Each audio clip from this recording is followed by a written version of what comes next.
Hello दोस्तों, आप सबका स्वागत है मेरे चैनल आरजे नॉलेज अड्डा पे।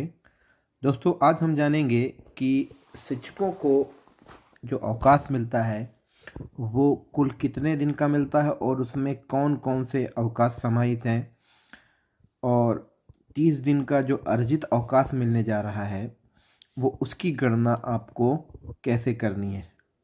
इसमें अग्रिम अर्जित अवकाश भी 10 दिन का मिलेगा और 20 दिन के अवकाश की जो है वो हमको गणना करनी है कि कब कार्य करने पर ये 20 दिन का अर्जित अवकाश आपको मिलेगा। तो आइए जानते हैं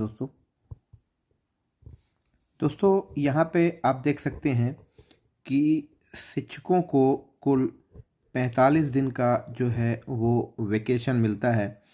उसमें समर वेकेशन भी है, उसमें विंटर वेकेशन भी है और उसमें दिवाली और दशहरा के अवकाश समाहित हैं।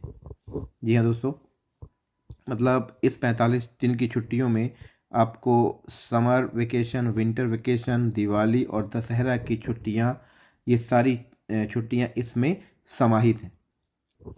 हम जान लेते हैं कि ये छुट्टियां कितने दिन की रहती हैं। जैसा कि आपको पता है कि ग्रीष्मकालीन अवकाश अब पहले से कम कर दिया गया है और टोटल जो ग्रीष्मकालीन अवकाश है वो 31 दिनों का होता है। इसके बाद अगर आप शीतकालीन अवकाश की बात करें यानी विंटर वेकेशन, तो वो 5 दिन का कर दिया गया है।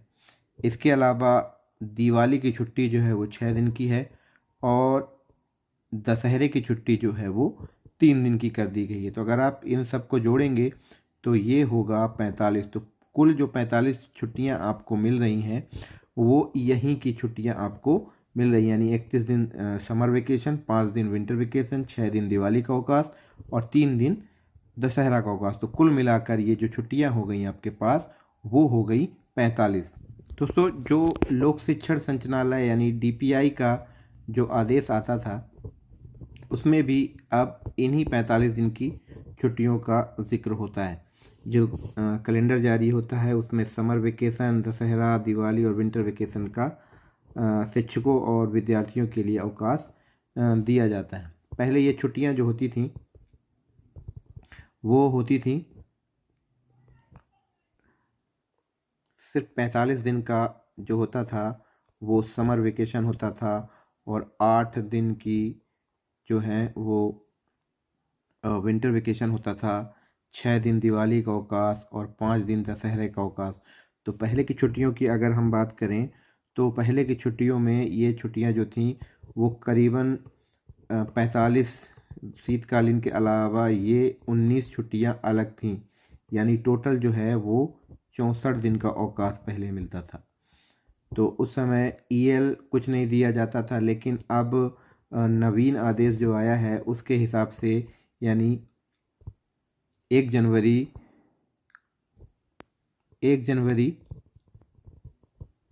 2026 से ये जो है नए अवकाश नियम जो प्रभावी हो गए हैं वो आपको मिलने जा रहे हैं।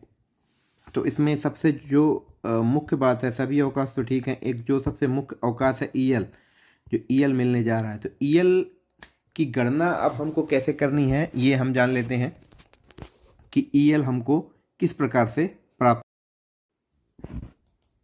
दोस्तों, अर्जित अवकाश जो है वो 1 जनवरी 2026 से लागू होने जा रहा है।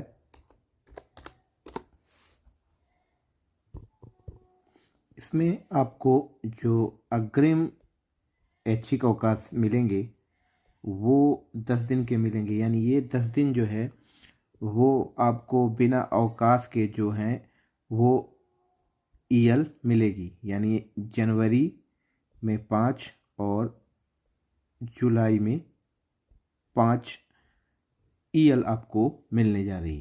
इसके बाद अगर मैं बात करूं तो जो हमें अवकाश प्राप्त होता है वो प्राप्त होता है 45 दिन का।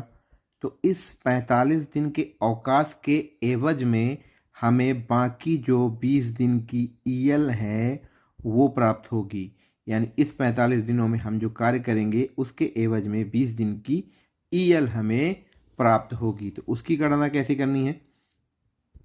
यदि मान लीजिए किसी कर्मचारी ने जो 45 दिन के अवकाश है उसमें 15 दिन अवकाश पे कार्य किया, तो उसके एवज में उसे 7 दिन की ईएल मिलेगी। और यदि उस कर्मचारी ने 30 दिन अवकाश में कार्य किए तो उसे 14 दिन की ईएल प्राप्त होगी। और यदि उस कर्मचारी ने 45 दिन अवकाश पे कार्य किए तो उसे 20 दिन की ईएल प्राप्त होगी। तो इस तरह से हमें ईएल अपना काउंट करना है। यानी जो अग्रिम अर्जित अवकाश है वो आपका मिल रहा है, वो मिलेगा आपको 10 दिन का, और कार्य के बदले जो अवकाश मिलेगा आपको वो मिलेगा आपको 20 दिन का। यानी अगर आप कार्य करते हैं तो 20 दिन के अवकाश के साथ आपको 30 दिन की ईएल प्राप्त होगी। लेकिन ये जो 10 दिन की ईएल है ये आपको एडवांस के रूप में मिलेगी। यानी आप चाहे कार्य करें या ना करें छुट्टियों में, आपको ये 10 दिन की अग्रिम ईएल जो है वो मिलने जा रही है 1 जनवरी 2026 से। अब बात करें कि क्या ये छुट्टियों के बदले आपको रिटायरमेंट के समय पैसा मिलेगा, यानी ये छुट्टियां इनकैशमेंट होंगी। तो जी हाँ, नए आदेश के तहत जो ये 300 दिन की ईएल है वो इन कैश होगी। 30 दिन की ईएल जो है आपकी वो आप कैश करा सकते हैं, लेकिन इसका नियम ये है कि इस छुट्टी को आप कैश कब कराएंगे? रिटायरमेंट के समय। जो ये आपको रिटायरमेंट के समय जो कैश मिलेगा वो लगभग 10 माह के वेतन के बराबर आपको जो है वो ये कैश आपको प्राप्त हो। यदि कोई कर्मचारी 20 साल सेवा करता है तो उसे 200 दिन की ईएल प्राप्त होगी। जो 200 दिन की ईएल उसे हर हाल में प्राप्त होगी। यदि 30 साल अगर कर्मचारी कार्य करता है तो उसे 300 ईएल प्राप्त होगी।